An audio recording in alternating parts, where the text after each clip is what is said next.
Palavra de Deus que se encontra no Evangelho de Jesus, segundo Lucas, capítulo 23, versículos 33 ao 38.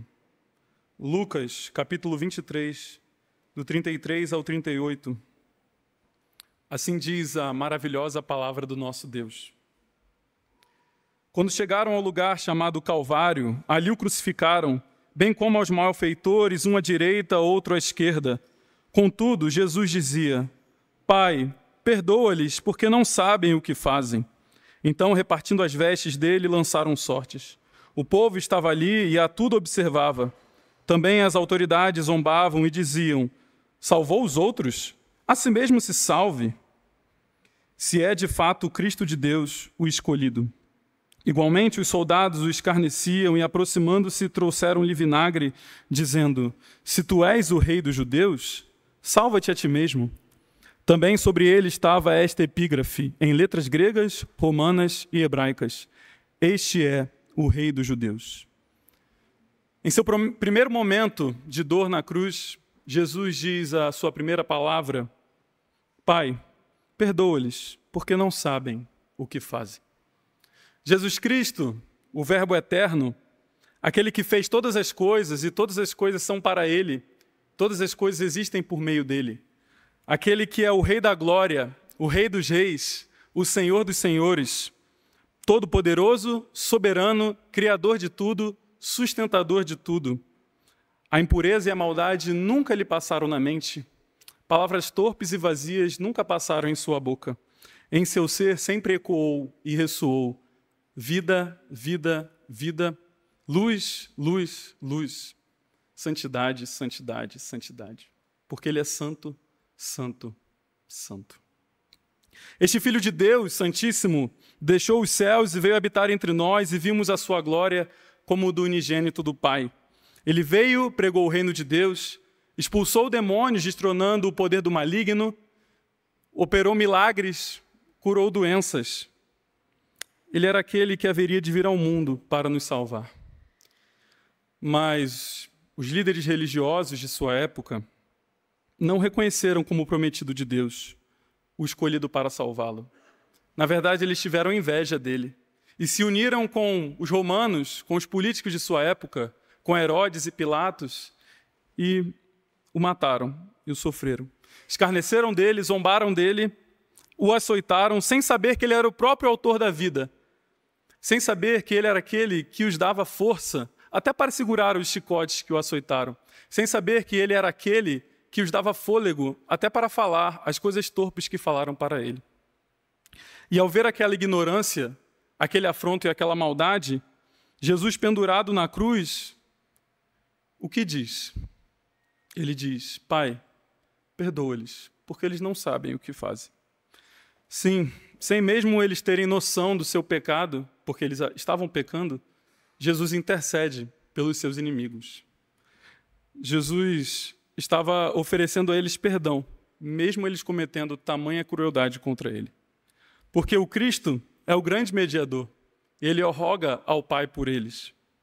Ele pede que o Pai perdoe os que se levantaram para tirar a sua vida. O autor da vida foi zombado, maltratado, estava para ser morto. Mas o autor da vida, mesmo no seu momento de morte, continua sendo o autor da vida. Continua oferecendo vida, pois ele é a própria vida. Eu não sei se você já sentiu uma dor tão aguda e intensa que as palavras lhe são tiradas, ou uma dor tão poderosa e persistente que você nem sabe o que está sentindo. Mas uma coisa é provável: é difícil sentir compaixão e bondade quando se está sentindo muita dor. Mais difícil do que isso é se essa dor é provocada por outro. Mais difícil ainda é se você é inocente e alguém está fazendo você sentir dor. Mas Jesus tem força, tem fôlego e tem compaixão para dizer: Pai, perdoa-lhes, porque eles não sabem o que fazem. Amados, Jesus está seguindo o que ele mesmo ensinou aos discípulos quando disse que vocês bendigam os que maldizem vocês, que vocês orem pelos que caluniam vocês. Ele tem compaixão de seus inimigos e não quer que o Deus Pai leve aqueles pecados em conta. Jesus faz isso mesmo na sua hora de maior angústia, e dor na cruz.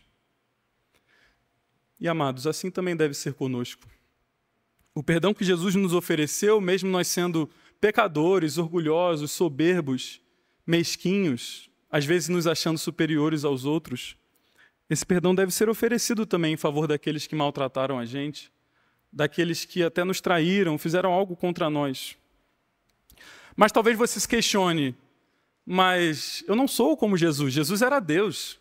Ele consegue ter essa compaixão em meio à morte. Eu não conseguiria isso. Mas muitos anos depois disso, Estevão, um grande homem de Deus, quando estava pregando seu discurso evangelístico, foi morto pelos seus ouvintes também. E no meio da sua morte, ele disse: Pai, perdoa-lhes, não lhes impute esse pecado. Todos aqueles que têm o Espírito de Cristo são capazes de perdoar e desejar o perdão até para os inimigos. Sim, você é capaz disso. Paulo, na sua carta aos Efésios, diz que devemos perdoar ao outro, como Cristo também nos perdoou. Cristo nos olhou nos olhos, viu os nossos erros e nos perdoou. Pois todo pecado que cometemos é uma ofensa contra Deus. Toda maldade que falamos fere a honra de Deus. Mas nós que somos dele, sempre teremos o eterno mediador junto ao trono do Altíssimo. Jesus Cristo está vivendo para sempre para interceder por nós, seus servos.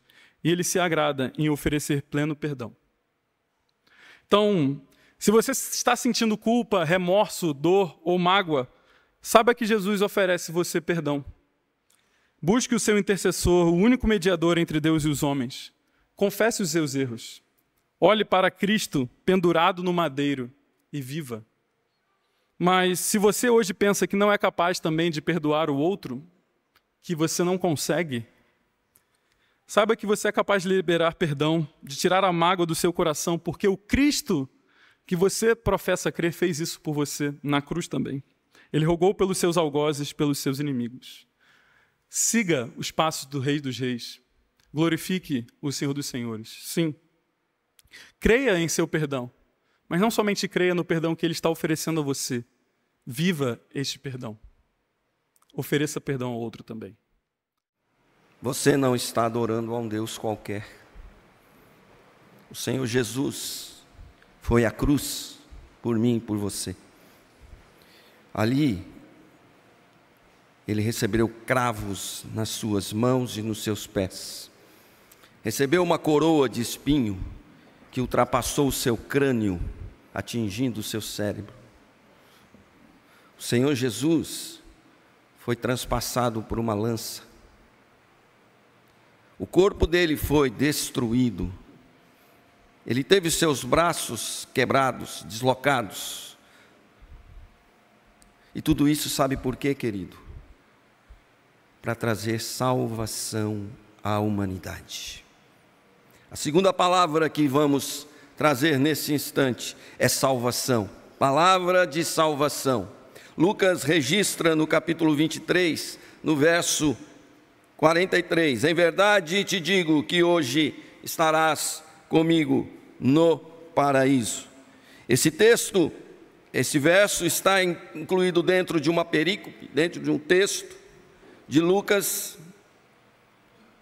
que vai dos versos 39 a 43, um diálogo, veja bem, apesar da dor, do sofrimento, da angústia que Jesus passava ali naquela cruz, ele ainda teve a oportunidade de manter um diálogo com os dois bandidos que estavam pregados com ele na cruz, um à sua direita, outro à sua esquerda.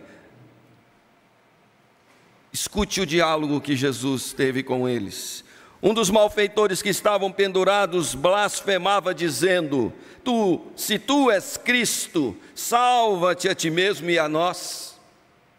Respondendo, porém, o outro repreendia e dizia: tu nem ainda temes a Deus, estando na mesma condenação? E nós, na verdade, com justiça, mas porque recebemos dos nossos malfeitos, merecíamos estar na cruz. Mas este nenhum mal fez. E disse a Jesus: Senhor, lembra-te de mim quando entrares no teu reino. Disse-lhe Jesus: em verdade te digo que hoje estarás comigo no paraíso. O texto nos apresenta a cena da crucificação do Senhor Jesus. O Senhor Jesus Cristo, juntamente com 2 condenados, como disse, um à direita e outro à esquerda. Um deles profere insultos a Jesus, desafiando-o a salvar-se, mas o outro, reconhecendo a situação de culpa e inocência de Cristo, clama a Ele por misericórdia.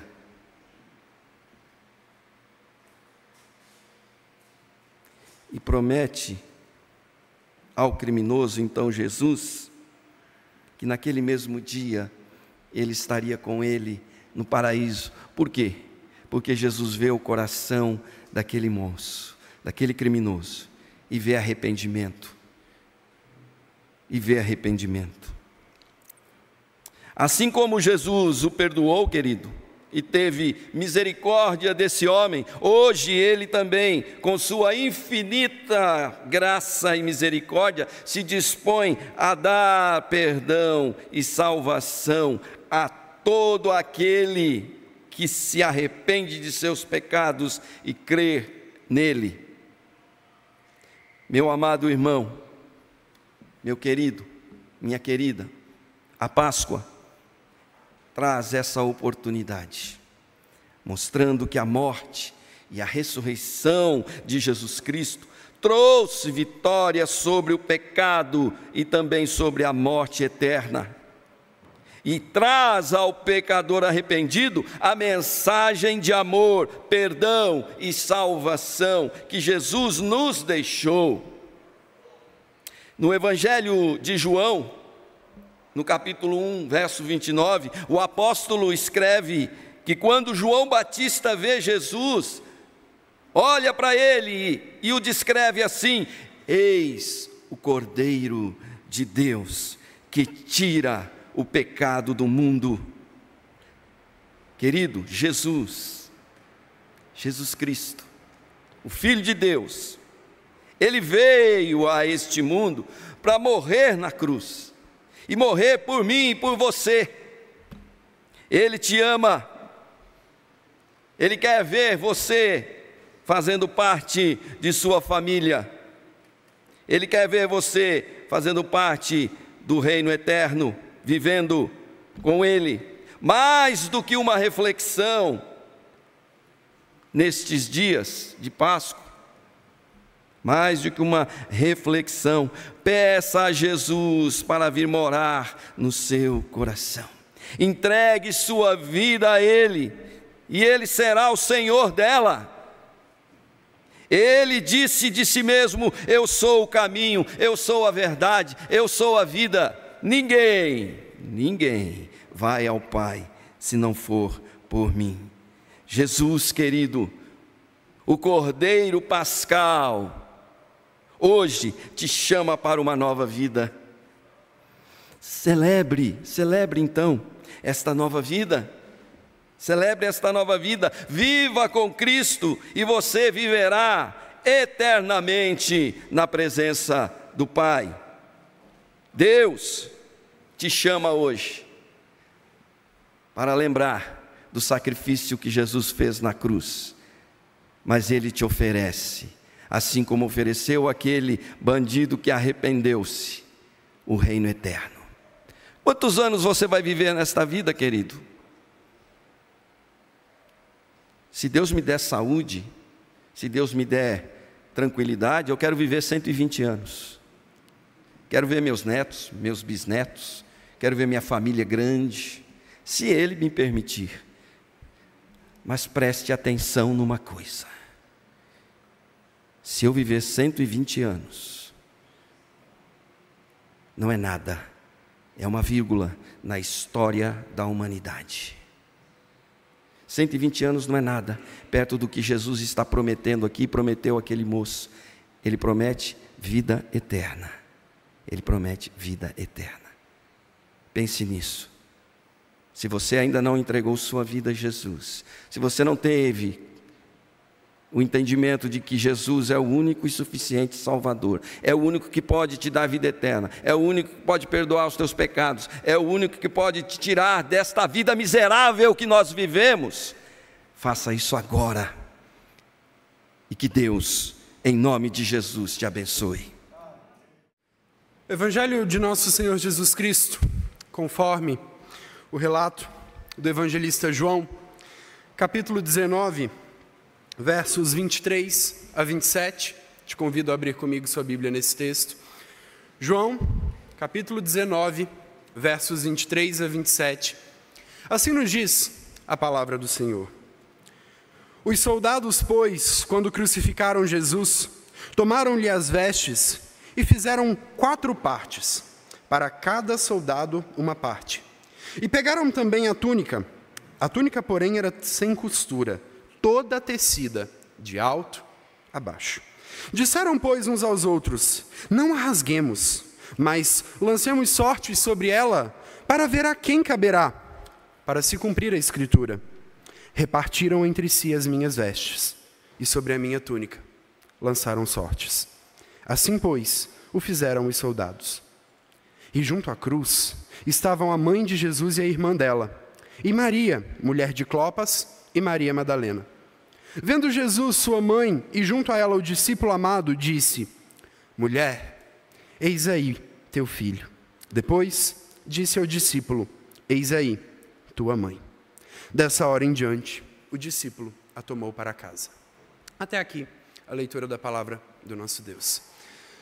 Naquela cruz, em terrível agonia, Jesus volta o seu olhar a alguém que, dentre a multidão, certamente era aquela que mais sentia dor ao vê-lo naquela cruz: Maria, sua mãe. O momento tão temido, profetizado por Simeão, em Lucas no capítulo 2, quando Jesus era ainda um bebê, havia chegado. E naquele momento terrível, de tão grande dor, o filho que por toda a vida fora amado por sua mãe, continua a demonstrar-lhe o mesmo amor e honra que demonstra para com ela por toda a vida, mesmo em meio a tanto sofrimento. Jesus demonstra seu amor a dizer à sua mãe: mulher, e apontar para João, o discípulo amado: eis aí o teu filho. E ao complementar, dizendo a João: eis aí tua mãe. Não há dúvidas, irmãos, de que quando olhamos para este texto, somos ensinados de uma forma muito clara que o nosso Senhor nos lembra a cada um de nós do dever que como crentes temos de honrar nossos pais, de honrá-los até o fim de nossa vida. No entanto, a fala de Jesus aqui mostra um amor ainda mais profundo, aponta para realidades ainda maiores. E eu quero destacar algumas coisas brevemente com os irmãos. Em primeiro lugar, eu chamo a sua atenção para a expressão que Jesus usa para se referir à sua mãe: mulher. Uma expressão que, embora possa causar uma certa estranheza para nós hoje, era um pronome de tratamento que naqueles dias expressava profundo respeito por quem se estava falando. E veja, Jesus se dirige à sua mãe, mostrando para com ela profundo respeito, mas usando sabiamente uma palavra que tinha uma carga afetiva menor do que a palavra mãe. Isso já mostra seu amor. Sabe por quê?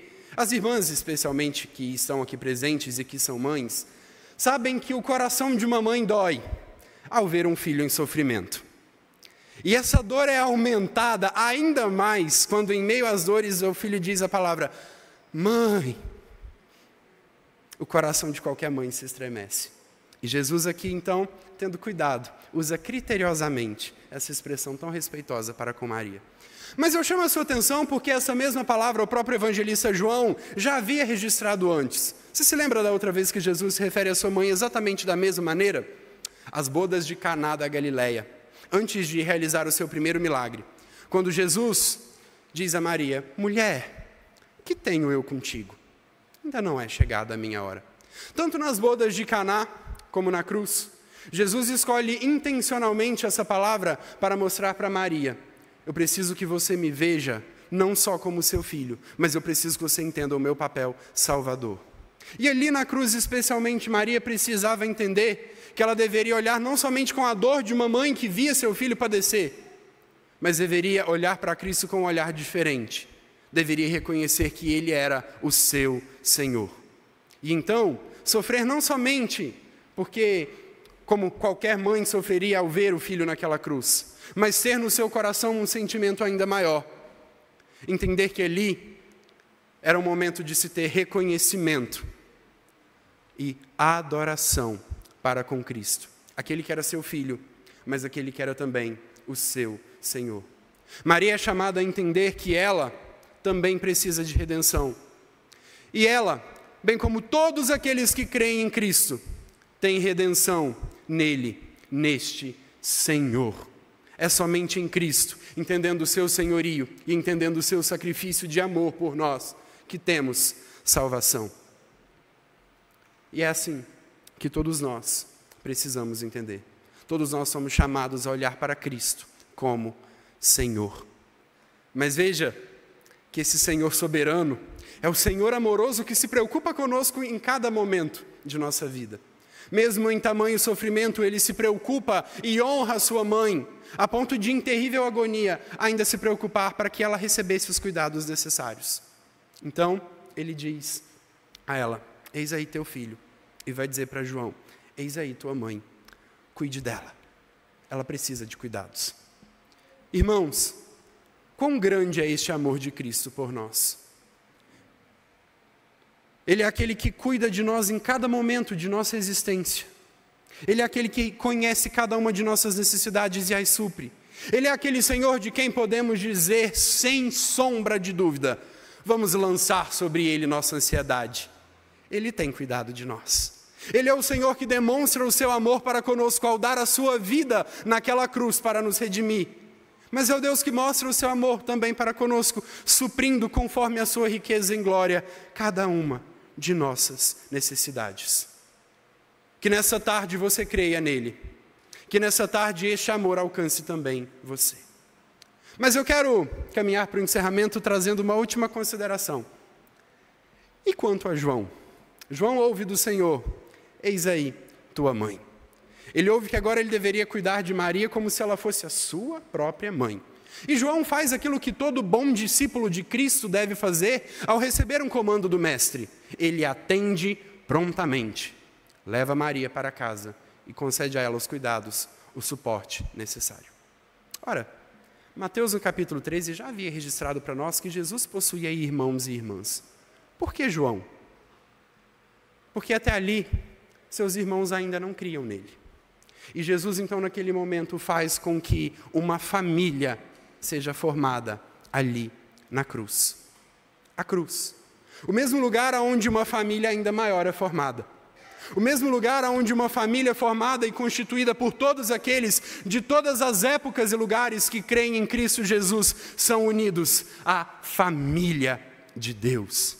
Uma família que todos aqueles que desfrutam desse amor de Cristo, provado por nós naquela cruz, podem fazer parte. Uma família na qual Ele nos insere. Por isso, irmãos, tendo tão grato coração, por isso, ao reconhecer o nosso Senhor, ao reconhecer seu sofrimento, podemos nos alegrar ao contemplar o seu amor. E é por isso que todos aqueles que desfrutam, que provam deste amor de Cristo, são também capacitados a amar uns aos outros. E é por isso que nesta tarde, todos aqueles que desfrutam desse amor, podem junto a outros irmãos erguer suas vozes e declarar a plenos pulmões: amavas-me, Senhor, também quando imolado, por mim sofreu na cruz o meigo Salvador, o Santo de Israel, o teu Cordeiro amado, levando sobre si a culpa do pecado. Meu Deus, que amor! Meu Deus, que antigo amor! Meu Deus, que amor! É sempre todo amor. Marcos capítulo 15, a partir do verso 33 até o verso de número 41, Marcos 15, do 33 ao 41, diz assim: chegada a hora sexta, houve trevas sobre toda a terra até a hora nona. À hora nona, clamou Jesus em alta voz: Eloi, Eloi, lama sabactani, que quer dizer: Deus meu, por que me desamparaste? Alguns dos que ali estavam, ouvindo isto, diziam: Vede, chama por Elias. E um deles correu a embeber uma esponja em vinagre e, pondo-a na ponta de um caniço, deu-lhe de beber, dizendo: Deixai, vejamos se Elias vem tirá-lo. Mas Jesus, dando um grande brado, expirou, e o véu do santuário rasgou-se em duas partes, de alto a baixo. O centurião que estava em frente dele, vendo que assim expirara, disse: Verdadeiramente este homem era o Filho de Deus. Estavam também ali algumas mulheres observando de longe, entre elas Maria Madalena, Maria mãe de Tiago, o menor, e de José e Salomé, as quais, quando Jesus estava na Galileia, o acompanhavam e serviam, e além destas, muitas outras que haviam subido com ele para Jerusalém. A quarta palavra, chamada a palavra de desamparo, ela é muito interessante, e eu gostaria de apresentar aqui alguns aspectos a pensarmos nessa manhã com o nosso coração. No início do texto, no versículo que lemos, diz que quando inicia essa reta final da crucificação de Jesus, sendo de meio-dia até as 3 da tarde, e essa fala de Jesus é por volta das 3 horas da tarde, às 15 horas, houve trevas. E isso precisa ser observado por nós quando olhamos esse texto. Houve trevas no Gólgota, trevas no Calvário. Um eclipse atinge a terra e nós conseguimos perceber ali que a criação que está ali testemunhando o que acontece, ela geme e suporta dores ao ver o Verbo de Deus ser ali crucificado. Cristo está na cruz. E nós também pensamos nisso, e isso precisa estar na nossa mente, no nosso coração. Ao ser pendurado no madeiro, o aspecto físico de Jesus está totalmente, completamente desgastado ao longo de tantas horas exposto ali naquela cruz. Um instrumento que fora feito para ser um instrumento de tortura, dor lacerante. Suas mãos estão pregadas, seus pés pregados, e você precisa observar isso ao interpretar cada uma das falas de Jesus. Se você perceber em cada uma das falas de Jesus, Jesus não discursa, ele fala frases curtas, objetivas, porque isso reflete o que está acontecendo com ele. O seu físico está abalado, ele precisa reunir forças, respirar e soltar frases.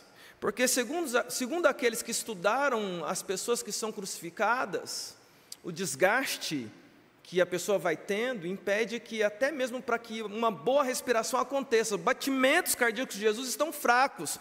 Fisicamente ele está profundamente debilitado. Portanto, preste atenção nisso. São frases intencionais que Jesus declara. Cada uma delas intencional.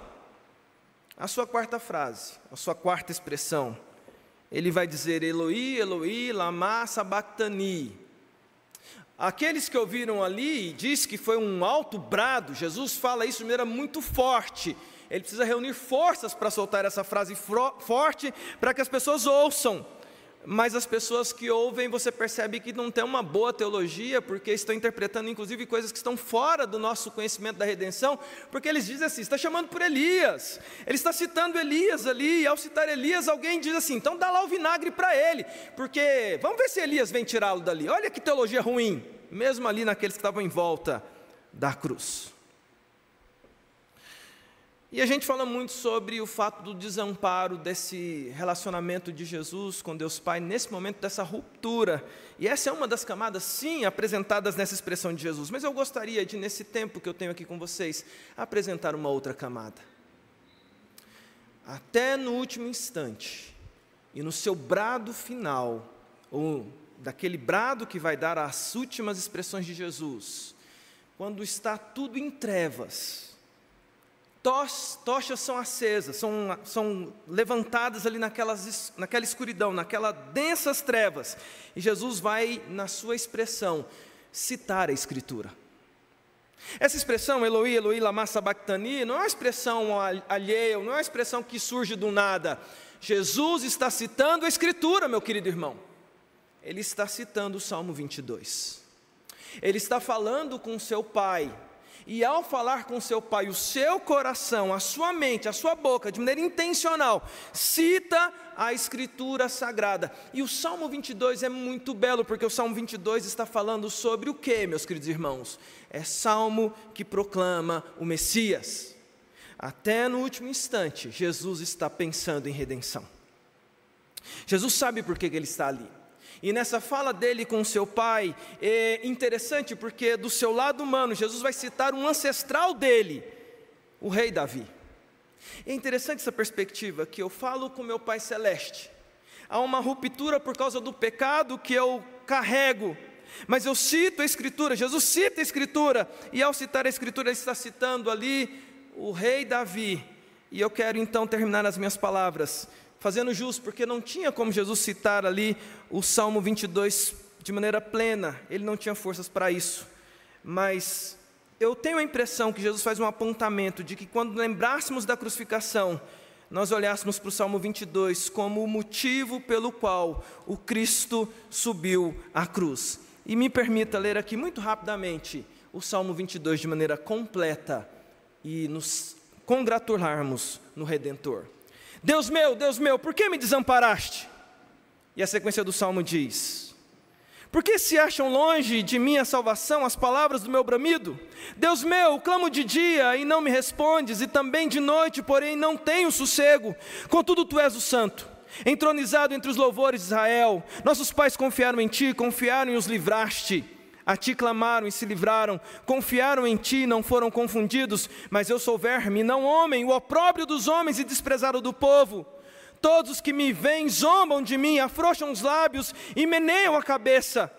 Confiou no Senhor, livre-o ele, salve-o, pois nele tem prazer. Contudo, tu és quem me fez nascer e me preservaste, estando eu ainda ao seio de minha mãe.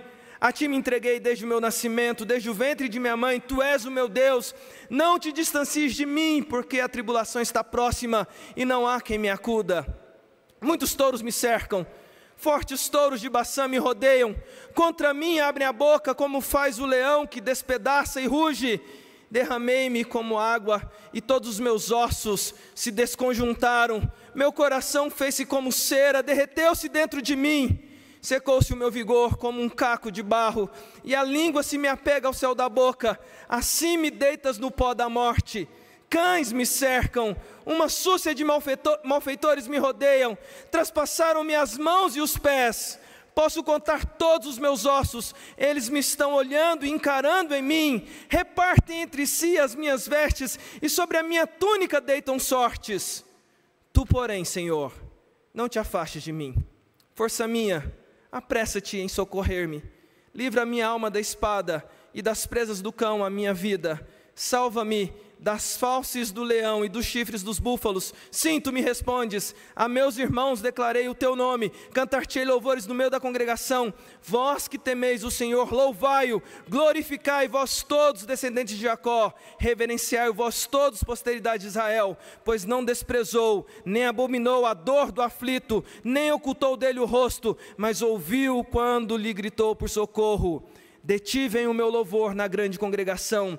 Cumprirei os meus votos na presença dos que o temem. Os sofredores hão de comer e fartar-se. Louvarão o Senhor os que o buscam. Viva para sempre o vosso coração. Lembrar-se-ão do Senhor, e a ele se converterão dos confins da terra. Perante ele se prostrarão todas as famílias das nações. Pois do Senhor é o reino, é ele quem governa as nações. Todos os opulentos da terra hão de comer e adorar, e todos os que descem ao pó se prostrarão perante ele, até aquele que não pode preservar a própria vida. A posteridade o servirá, falar-se-á do Senhor à geração vindoura. Hão de vir anunciar a justiça dele ao povo que há de nascer. Contarão que foi ele quem o fez. Nós celebramos o rochedo da nossa salvação. Amados, queridos irmãos, a quinta palavra de Jesus é registrada pelo apóstolo João, no capítulo 19, versículos 28 a 29.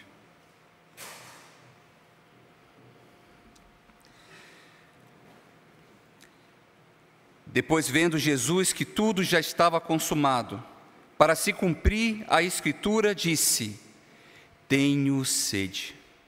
Estava ali um vaso cheio de vinagre. Embeberam de vinagre uma esponja e, fixando-a num caniço de isopo, lhe achegaram a boca. Tenho sede, grita o nosso amado Jesus. Seu corpo, uma máscara de sangue, não recebeu líquido algum desde a tarde anterior. Vejam o clima. Vejam o pesado clima. A boca semiaberta começa a pender e a garganta queima, mas ele não pode engolir. A sede, essa agonia, acompanha qualquer dor severa e prolongada e pode ser pior, e muitas vezes é pior do que qualquer causa da dor. Na crucificação, a sede foi uma das grandes agonias, causada pela perda de sangue, pela febre, pela exaustão em geral. Ela atormentou o nosso Senhor Jesus Cristo. Tudo que simultaneamente Jesus passou e viveu como homem e viveu como Deus. Cristo Jesus se fez igual a nós, passando por todas as fases da vida humana. Jesus também foi um bebê, assim como meu Pedro. Inclusive experimentando seus sofrimentos como a fome e a sede. Jesus foi tentado em todas as coisas, e sua santidade foi tanto um pré-requisito, quanto um caráter expiatório. Ele é o nosso modelo, e devemos imitá-lo. As angústias que Jesus enfrentou, no meu e no seu lugar, desde o jardim do Getsêmani até o Gólgota, não se limitaram àqueles que sabiam que iriam para o inferno. Ele carregou todos os pecados da humanidade, os meus e os seus. A ira de Deus justa e santa estava sobre ele. Somente um ser divino poderia suportar tal peso e permanecer perfeito. Em Jesus, a união da natureza humana e divina nos oferece esperança, redenção e compreensão. Ele é o único mediador entre Deus e a humanidade, capaz de satisfazer a nossa sede espiritual e eterna. Tenho sede, disse Jesus, cumprindo uma profecia. Apenas o apóstolo João registra essa quinta palavra da cruz. Assim como a perda de suas roupas foi um cumprimento das Escrituras, João observa que o grito de Jesus na cruz também se alinha às profecias, e como foi dito anteriormente no Salmo 22, e agora aqui, especialmente no Salmo 22, versículo 15, encontramos as palavras de Deus, que dizem assim: secou-se o meu vigor como um caco de barro, e a língua se me apega ao céu da boca, assim me deitas no pó da morte. E o mesmo tema se repete no Salmo 69, versículo 21, por alimento me deram fel, e na minha sede me deram beber vinagre.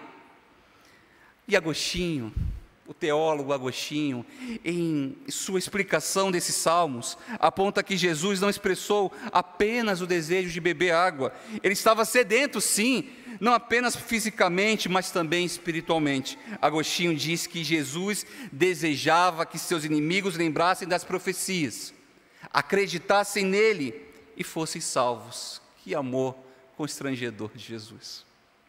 Os soldados colocaram uma esponja em um ramo de isopo, um pequeno arbusto, e oferecem a Jesus. Esse detalhe é significativo, amados irmãos. O isopo foi usado na Páscoa para escovar o sangue do cordeiro nas vigas e nos postes das portas das casas israelitas. Isso está em Êxodo. Essa alusão liga Jesus à Páscoa. Em Hebreus 9, versículo 19, nos diz que Moisés inaugurou a primeira aliança com sangue, água e isopo. Da mesma forma, Jesus está inaugurando a segunda aliança através da sua morte. Nesse momento de sede, Jesus não apenas saciava uma necessidade física, mas também cumpria o seu propósito divino. Sua morte na cruz é parte fundamental na redenção, e Ele é o Cordeiro de Deus, que tira o meu, o seu e os nossos pecados. Tenho sede, exclamou a fonte de águas vivas. Ele é a única fonte de vida, sustento e conforto para todos aqueles que o procuram, assim como a água é essencial para a nossa sobrevivência. Jesus é essencial para a minha, a sua e a nossa vida. Somente Ele pode nos fazer e satisfazer completamente. No deserto, Jesus recusou a tentação de transformar pedras em pão. Ele afirmou que seu verdadeiro alimento era fazer a vontade de seu Pai. Em seguida olhou para a multidão e viu sua sede humana ardente. Convidando-os, disse: quem tem sede, venham e beba. Quem tem sede, venham e beba.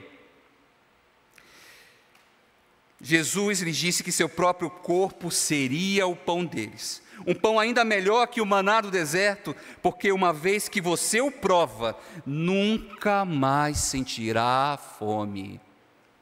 E acrescentou que seu sangue seria uma bebida para eles.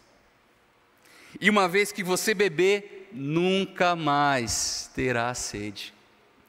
Em Jesus, amados irmãos e irmãs, o coração humano não precisa mais ser atormentado pela fome ou pela sede.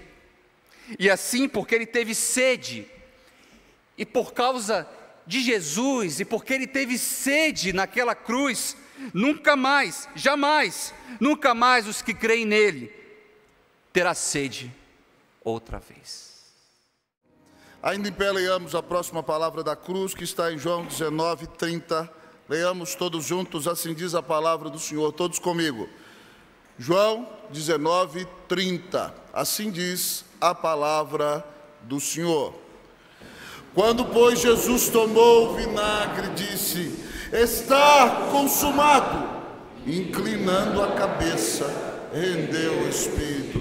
Pai, fala conosco em nome de Jesus. Amém. A igreja pode sentar-se.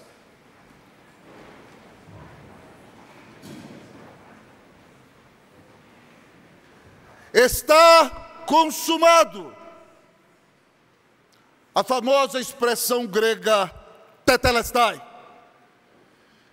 que significa está pago, está terminado, a obra está completa. O que significa a expressão está consumado para nós, amados irmãos e irmãs? Em primeiro lugar, significa que a promessa foi cumprida. Quando nossos primeiros pais pecaram lá no jardim do Éden, e Deus então entrega a sua maldição à serpente em Gênesis 3,15, ele diz a ela: porém inimizade entre ti e a mulher, entre a tua descendência e o seu descendente.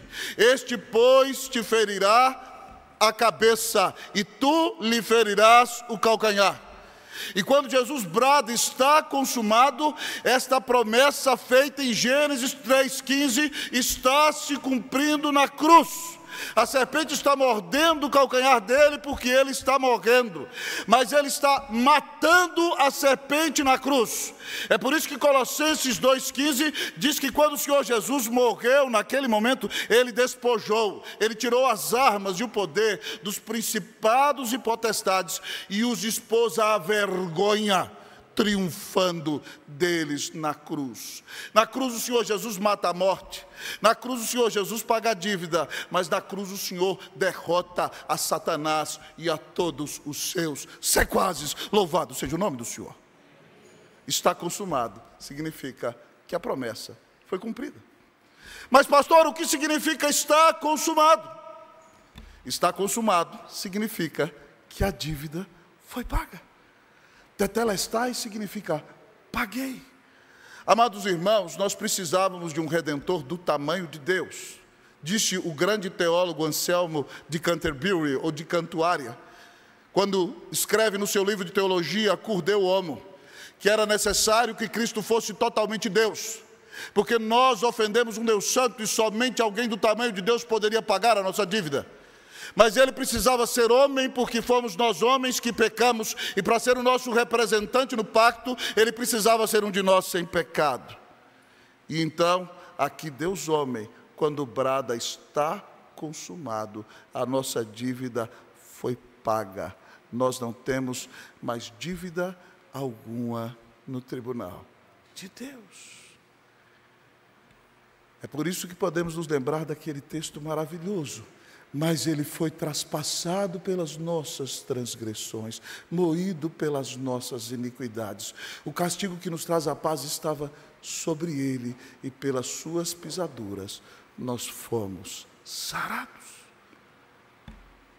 Mas pensando na Giovana, onde ela está? Mas pastor, o que significa a expressão está consumado? Significa que a promessa foi cumprida. Significa que a dívida foi paga. Mas, em último lugar, o texto nos diz que a expressão significa que a salvação foi adquirida. A salvação foi adquirida. Quando ele gritou, está consumado, ele adquiriu a salvação para todo o seu povo eleito. É por isso que no versículo central deste evangelho, a palavra diz que Deus amou ao mundo de tal maneira que ele deu o seu Filho unigênito, para que todo aquele que nele crê não pereça, mas tenha a vida eterna. Porque Cristo morreu na cruz, você precisa entender que no momento em que você se arrependeu dos seus pecados, porque Ele pagou a sua dívida, e você, arrependido, gritou, Senhor, salva-me, e creu em Jesus como seu único Senhor e Salvador. Nessa hora, em seu tribunal, Deus bateu o martelo dando a sentença.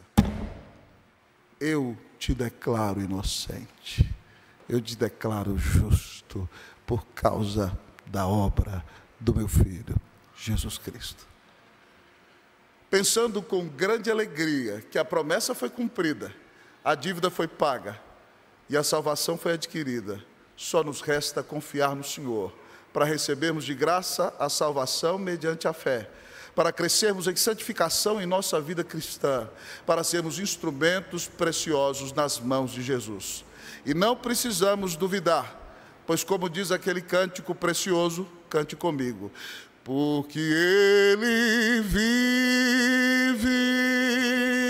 eu posso crer no amanhã, porque Ele vive, temor não há, mas eu bem sei, que a minha vida está nas mãos do meu Jesus, que vive está. A promessa foi cumprida, a dívida foi paga, a salvação foi adquirida, está consumado. Que Deus derrame sobre a tua vida as suas mais ricas bênçãos, em nome de Jesus, amém. Queridos, vamos abrir as nossas Bíblias para o nosso texto. Evangelho de Lucas, capítulo 23, verso 44 a 49. Diz assim a palavra do Senhor. Já era quase hora sexta, escurecendo-se o sol, houve trevas sobre toda a terra até a hora nona. E rasgou-se pelo meio o véu do santuário. Então Jesus clamou em alta voz, Pai, nas tuas mãos entrego o meu espírito. E dito isso, expirou. Vendo a multidão que tinha acontecido, deu glória a Deus, dizendo, verdadeiramente este homem era justo. E todas as multidões reunidas para esse espetáculo, vendo o que havia acontecido, retiraram-se a lamentar, batendo nos peitos. Entretanto, todos os conhecidos de Jesus e as mulheres que o tinham seguido desde a Galileia, que permaneceram a contemplar de longe estas coisas. Queridos, disse a história que um certo corredor foi participar da grande corrida da sua vida. E para isso ele teve de abrir mão de muitas coisas. Teve de ter assim uma disciplina muito rígida. E chegou aquele grande dia. E lá estava ele junto com os outros corredores, colocado na sua raia, fazendo seu aquecimento. E de repente ele olha no meio da multidão, ele vê lá seu pai bem prensado, bem na primeira fileira assim das pessoas. E ele olha para o pai, e o pai diz para ele: meu filho, você vai vencer. E começa a corrida. E aquele jovem corre, dá tudo que ele tem, e ele vence a corrida.